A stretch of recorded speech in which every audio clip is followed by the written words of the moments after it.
classes of GIS Uddha International School. Dear student, as we are discussing regarding the Mughal Empire, the founder of Mughal dynasty, Babur, in the first lecture we have discussed how he ruled for 4 years and given a great foundation to this empire. Then after in last lecture recently we have discussed about Humayun, that he was not having the quality and energy just like his father. Even somehow he was good as a second ruler of Mughal Empire, and he also given a very good kind of foundation to this empire.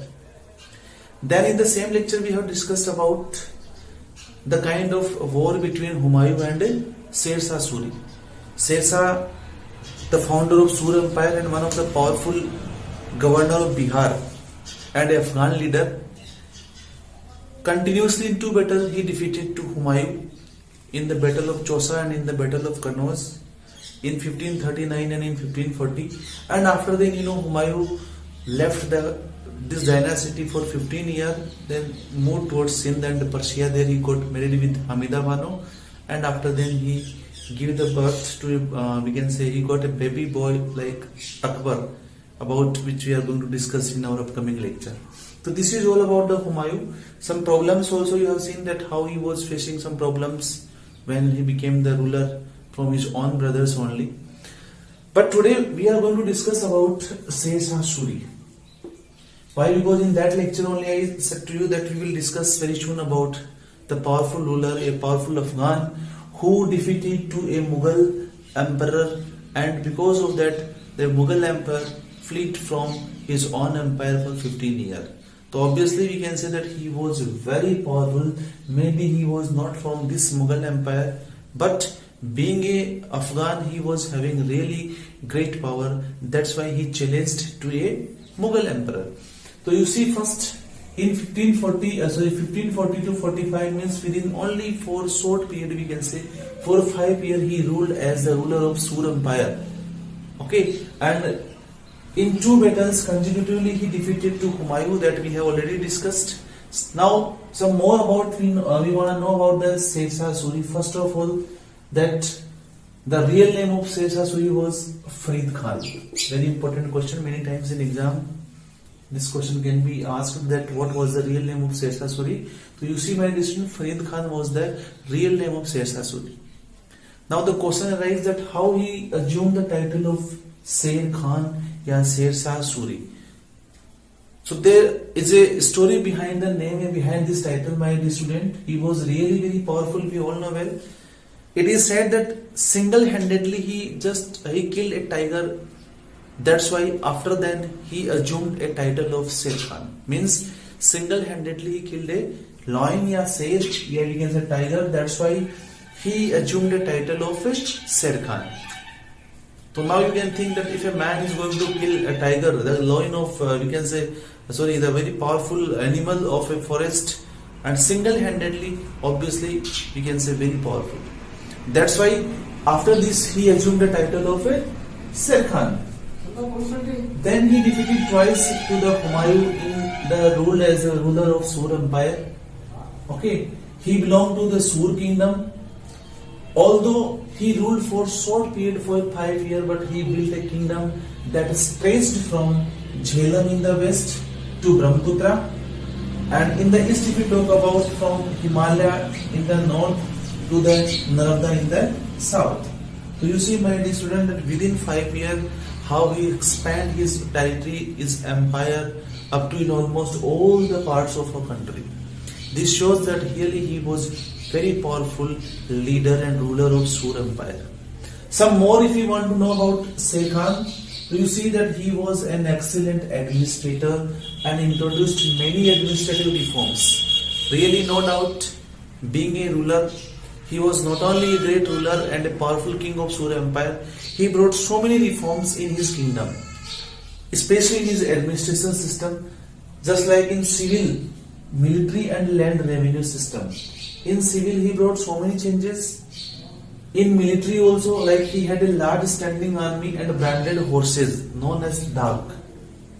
Why the branded horses are known as Dag? Why? Because there is a kind of special spot is there on the back of horses, by which he can easily identify that yes, this horse is the branded horses, and that type of horses can be used whenever any battle is there. So this Dag system was there, na, that was also started by the Shershah Suri only. Why? Because by this Dagwa system, the special we can say horses are there, they can be easily identified by the ruler. It was a great, we can say, kind of reform especially brought by Shershah Suri in his military. And in land revenue system also, my dear student, he is going to measure the land, he is going to define the quality of the land. Okay, different lands are there. Then the tax was also as per the quality and as per the production, it was also decided by him. So many ministers and officials appointed by him to check the land, that which land is of good quality, which is not, and as per that only the farmers will pay the tax.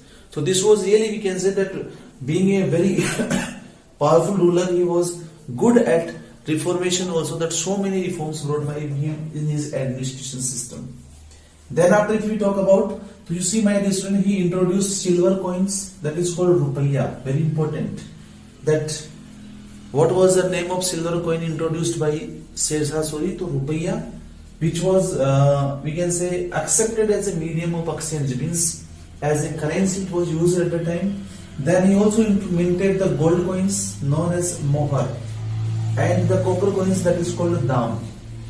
So here the question can be asked in such a way also, that silver coins and the gold coins and the copper coins are known as, to silver coins, by the student, Rupaya, copper coin, gold coins mohar, and these copper coins are known as dam. This different type of, we can say, currency also introduced by the Shershah Suri as a medium of exchange that can be used for different purposes. Except these all reformations, some more, like he built an excellent network of road that is known as Shershah Suri Marg. Okay, from Sonargaon in Bengal to Peshawar. Right now this is in Pakistan, but this road was also built by Shershah Suri. Right now this road is very famous as GT road, also Grand Trunk Road. Okay, so you can call it Shershah Suri Marg also, and you can call it Grand Trunk Road or GT road. That road was also built by Shershah Suri from Bengal to Peshawar in Pakistan. He also made number of Saria, we can call in Hindi, like guest place where the travelers and guests can stay, like Dharmsala. So many Sarias are also built by him on every road for convenience of the travelers. Suppose if a person who going for the long traveling, okay, so in between the way he wanna take the rest, so in that situation she can stay in this kind of inn built by Shershah Suri. So really, by keeping this thing in mind, that travelers want the rest for the long journey, so they can stay. These inn also built by him. He also planted many few trees on both the sides of the road. Yes, why? What was the reason behind planting the few trees only? That while traveling, while on their journey, the travelers in the way, if they want, they feel a kind of hunger, so they can pluck easily the fruits and they can eat. Okay, they can stay in inn and sarias. Okay, by keeping these two things in mind, the road as well as inns, as well as we can say that the fruit trees planted by him on both the sides of the road. So it was really a great task, we can say, that was of Shershah Suri. Next, he was an impartial judge. He is not going to be partial anyone. Whatever the decision, he is going impartially, means he was really very good judge also, and a great builder. If we talk about the great builder, why? Because the Purana Kila in Delhi and his tomb of Sasaram in Bihar, they are the very magnificent pieces of his architecture. So these two, tomb of Sasaram and Purana Kila, built by Shershah Suri, you should keep in mind. That's yes, very important question. By whom Purana Kila built? The two example of Shershah Suri architecture, so simply Purana Kila in Delhi and tomb of Sasaram in Bihar, they are the great example of the architecture, that it shows that he was having the great interest in art and architecture also. And last, unfortunately, my dear student, he died after a short rule of 5 years, 40 to 45. But in 45, after an explosion, what was the reason behind the death of Shershah Suri? That in Purana Kila there is a kind of explosion. Okay, suddenly the explosion took place. in the fort of Kalinjar, and as a result, because of that explosion, he got died.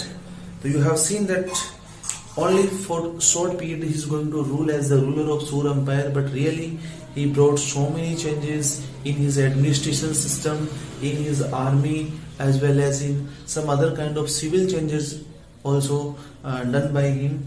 It shows that really he was having the quality to dethrone Humayun for 15 years. Why? Because if a Mughal emperor is not there, and he is moving here and there for 15 years, it means somewhere the next person, we can say the next ruler who is ruling there as the ruler of Sur Empire, definitely more powerful than the Mughal Empire.